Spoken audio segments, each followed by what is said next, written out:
ഇപ്പോൾ തിരൂരങ്ങാടി മണ്ഡലത്തിൽ നിന്ന് വരുന്ന വാർത്ത IUML സ്ഥാനാർത്ഥി PMA സമീർ വിജയിച്ചിരിക്കുന്നു എന്നുള്ളതാണ്.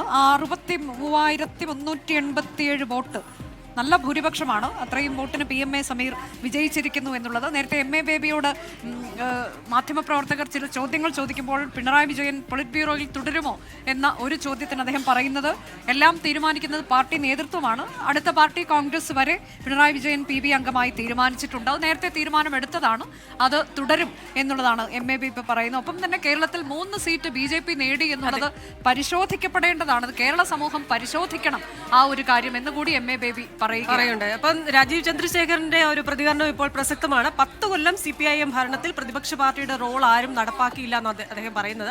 അതേസമയം VD സതീശന്റെ വാർത്താ സമ്മേളനത്തിൽ അദ്ദേഹം പറഞ്ഞത് കൃത്യമായ ഒരു പ്രതിപക്ഷം കേരളത്തിൽ ഉണ്ടായിരുന്നു എന്നാണ്. പക്ഷേ രാജീവ് ചന്ദ്രശേഖരന്റെ അഭിപ്രായം മറിച്ചാണ്. ഭരണപക്ഷത്തെ എതിർക്കാൻ നിയമസഭയിൽ ആരും ഉണ്ടായിരുന്നില്ല. ഇനി അതിന് വലിയ മാറ്റം വരും. അതായത് ഈ 3 NDA MLA-മാര് നിയമസഭയിൽ ഭരണപക്ഷത്തെ എതിർക്കുമെന്നാണ് അദ്ദേഹം പറയുന്നത്. ജനങ്ങളുടെ ഓരോ പ്രശ്നവും 3 MLA-മാരും സഭയിൽ ഉന്നയിക്കും.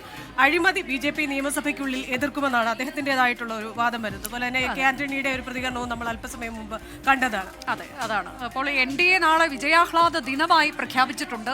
എല്ലാ സംസ്ഥാനമെമ്പാടും ആഹ്ലാദ പ്രകടനങ്ങൾ നടത്താൻ പോവുകയാണ്. ഒപ്പം സംഘർഷത്തിന്റെ വാർത്ത, നേരത്തെ നമ്മൾ പാലായിൽ നിന്ന് സംഘർഷമുണ്ടായി എന്ന വാർത്ത കാണിച്ചിരുന്നു. ഇപ്പം മണലൂരിൽ നിന്നും അല്പസമയം മുൻപ് സംഘർഷമുണ്ടായി. അതും വിജയാഹ്ലാദ പ്രകടനവുമായി ബന്ധപ്പെട്ടാണ്. LDF UDF പ്രവർത്തകർ തമ്മിലുള്ള സംഘർഷത്തിന്റെ വാർത്തയാണ്. അവിടെ NDAയുടെ ഒരു മണ്ഡലം, അതായത് കഴക്കൂട്ടത്തിൽ ഒരു റീകൗണ്ടിങ് ആവശ്യപ്പെട്ടിട്ടുണ്ട്. വെറും 20 വോട്ടിന്റെ ഭൂരിപക്ഷത്തിനാണ് വി മുരളീധരൻ ജയിച്ചത്. അതുകൊണ്ട് തന്നെ അവിടെ ഒരു റീകൗണ്ടിങ് ഇല്ല എന്നാണ് പിന്നീട് വന്നിട്ടുള്ളത്. റീകൗണ്ടിങ് ആവശ്യമില്ല എന്നുള്ള വാർത്ത നമുക്ക് പിന്നീട് അപ്ഡേറ്റഡ് ആയി വന്നു. മണലൂരിൽ LDF പ്രവർത്തകർ ബൈക്ക് റാലി നടത്തുകയായിരുന്നു. അതിനിടയിലാണ് UDF പ്രവർത്തകരുമായി സംഘർഷമുണ്ടായത്. 4 കോൺഗ്രസ് പ്രവർത്തകരെ ആശുപത്രിയിൽ പ്രവേശിപ്പിച്ചു. അങ്ങനെ വിവിധ ഇടങ്ങളിൽ നിന്ന് വിജയാഹ്ലാദ പ്രകടനവുമായി ബന്ധപ്പെട്ട സംഘർഷത്തിന്റെ വാർത്ത കൂടി പുറത്തു വരികയാണ്.